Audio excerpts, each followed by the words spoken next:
start again. It's a rich thing. Turkish actress Burcu kıratlı aka Gokce Hatun won the hearts of her fans by wearing Pakistani clothes. Seeing their beauty, it seemed as these designer clothes were specially made for them. Burcu, who played the role of Gokce Hatun, Roshani, in the historical drama series ارطغرل, mesmerized her fans with her latest photos on Instagram. And she did this photo shoot of clothes for famous Pakistani designer Xeeshan.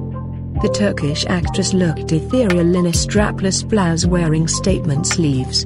Gokce posted the Bat for You photos with heart emoticons on Instagram.